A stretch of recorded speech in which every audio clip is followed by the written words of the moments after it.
ఈ సంవత్సరపు క్రిస్మస్ శుభాకాంక్షలు మీకు తెలియజేస్తూ ఉన్నాను.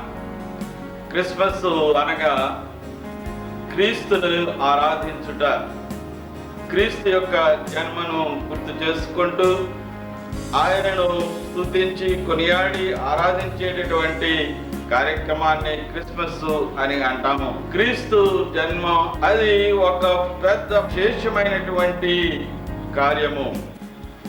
భూలోకములో దేవాది దేవుని యొక్క ప్రత్యక్షత, దేవుడు ఈ లోకములో ప్రత్యక్షమైనటువంటిది అని మనము ఈ దినాన్న నేర్చుకోవాలని, జ్ఞాపకము చేయాలని నేను ఆశిస్తూ ఉన్నాను. ఈ సమయంలో యోహాను రాసినటువంటి మొదటి పత్రిక 3వ అధ్యాయము 5వ వచనములో ఒక మాట రాయబడి ఉన్నది. మన పాపములను తీసివేయుటకు యేసుక్రీస్తు ప్రత్యక్షమాయెను. మొట్టమొదటిగా ఆయన ప్రత్యక్షత విశేషము ఏమిటి అంటే, మన పాపములను తీసివేయుటకు ఆయన ప్రత్యక్షమయ్యాడు. ఆయన సర్వ సృష్టికర్త అయినటువంటి దేవుడు. సర్వము ఆయన ద్వారా, ఆయన వలన, ఆయన కొరకు కలిగినటువంటి అంత విశేషమైనటువంటి దేవుడు, దేవాది దేవుడు, మహాదేవుడు, మన రక్షకుడు అయినటువంటి యేసు ప్రభువారు సాతాను యొక్క ప్రలోభం వలన వారు దేవుని యొక్క ఆజ్ఞను అతిక్రమించి పాపములో పడ్డారు. రోమీయులకు రాసిన పత్రిక 5వ అధ్యాయము 12వ వచనములో పౌలు గారు అంటున్నాడు, ఒక్క మనుషుని వలన ఈ లోకములో పాపము ఎలాగూ ప్రవేశించెను, ఆ పాపం వలన మరణము ఎలాగూ ప్రవేశించెను, అలాగనే మనుషులందరూ పాపము చేసిన వలన మరణము అందరికీ సంప్రాప్తమాయెను. ఈ యొక్క పాపము ఆదాము హవ్వల నుండి ప్రతి మానవునికి వచ్చినటువంటి సంప్రాప్తమైనటువంటి ఈ పాపము, మరణము. దావీదు ఆయన చెప్తా ఉన్నాడు కీర్తనలో 51వ కీర్తన 5వ వచనములో, నా తల్లి నన్ను పాపములోనే గర్భము ధరించినది. ఈ పాపము జన్మతో వచ్చినటువంటి పాపము, అలాగనే మన క్రియల ద్వారా కర్మతో వచ్చినటువంటి పాపము. ఈ పాపాన్ని తీసివేయడానికి యేసు ప్రభువారు ఈ లోకములో ప్రత్యక్షమయ్యారని మనకి దేవుని వాక్యము తెలియజేస్తూ ఉన్నది. అవును, పాపములు తీసివేయడానికి, పాపములు క్షమించడానికి దేవాది దేవునికి ఒక్కడికే అధికారం ఉన్నది. అయితే దేవుడైనటువంటి యేసు ప్రభువారికి కూడా ఈ పాపములు తీసివేయడానికి అధికారం ఉన్నదని దేవుని వాక్యము నొక్కి చెప్తా ఉన్నది. మార్కు సువార్త 2వ అధ్యాయంలో మనం ఈ మాటలను గమనిస్తా ఉన్నాం.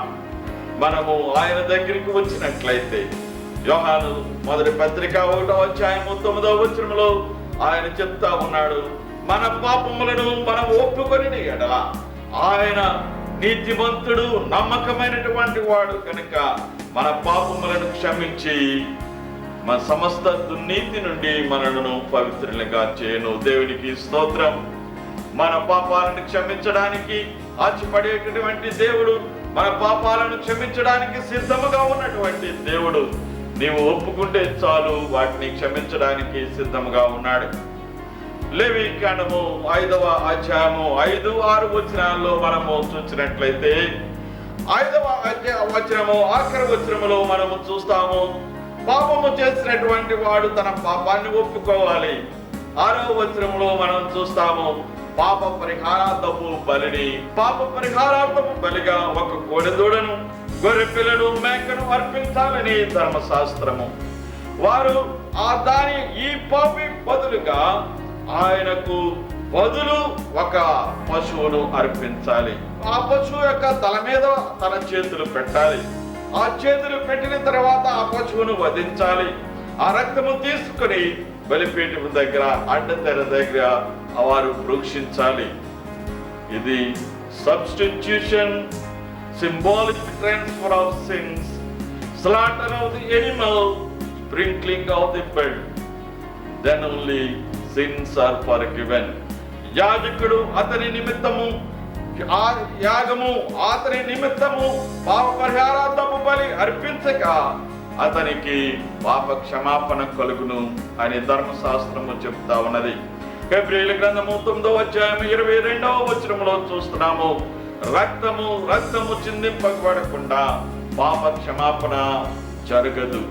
ఈ రక్తము చిందించబడాలి, పాపము క్షమించబడాలి అంటే మరి హెబ్రీయులతో 10:4వ వచనంలో చూస్తా ఉన్నాం, ఎడ్ల యొక్కయు గొర్రెల యొక్కయు మేకల యొక్క రక్తము పాపములను తీసివేయలేదు. అయితే ఈ రక్తము, కోడెల రక్తము, మేకల రక్తము, గొర్రెల రక్తముతో అయ్యేటటువంటి క్షమాపణ కాదు. కానీ ఆయన చెప్తా ఉన్నాడు, తిమోతికి రాసినటువంటి పత్రిక 3వ అధ్యాయము 16వ వచనములో ఇలాగన రాయబడి ఉన్నది, నిరాక్షేపముగా దైవ భక్తిని కూర్చున్నటువంటి మర్మము గొప్పది, ఏదనగా ఆయన సశరీరుడుగా ప్రత్యక్షమయ్యాను. దేవునికి స్తోత్రం. ఆయన సశరీరుడుగా ప్రత్యక్షమయ్యాను. ఆయన శరీరమును దాల్చి ప్రత్యక్షమయ్యాడు. మహాదేవుడైనటువంటి యేసు ప్రభువారు ఆయన ఈ లోకములో ఒక శరీరాన్ని దాల్చి సశరీరుడుగా ప్రత్యక్షమయ్యాడు. అందుకనే బెత్లెహేములో ఉన్నటువంటి పశుల పాకలో ఆయన, పశువుల తొట్టిలో ఆయనను పరుండబెట్టారు. ఆయన కన్యైనటువంటి మరియ గర్భాన పుట్టాడు. యోసేపును తండ్రిగా భావించవలసి వచ్చింది. ఆయన వడ్రంగి వాడుగా ఆయనను పరిగణించబడ్డాడు. ఈ లోకములో సామాన్య మానవుడిగా జీవించాడు. ఆయన ఆకలి కొన్నాడు, దప్పికొన్నాడు, నిద్రపోయాడు. ఆయనకు కోపము వచ్చింది, ఆయన ఏడ్చాడు. సామాన్య మానవుడుగా ఈ లోకములో జీవించినటువంటి యేసు ప్రభువారు హెబ్రీయులకు అంటున్నాడు 4వ అధ్యాయము 15వ వచనములో, ఆయన శోధింపబడి పాపము లేని వాడై ఉండెను. దేవునికి స్తోత్రం.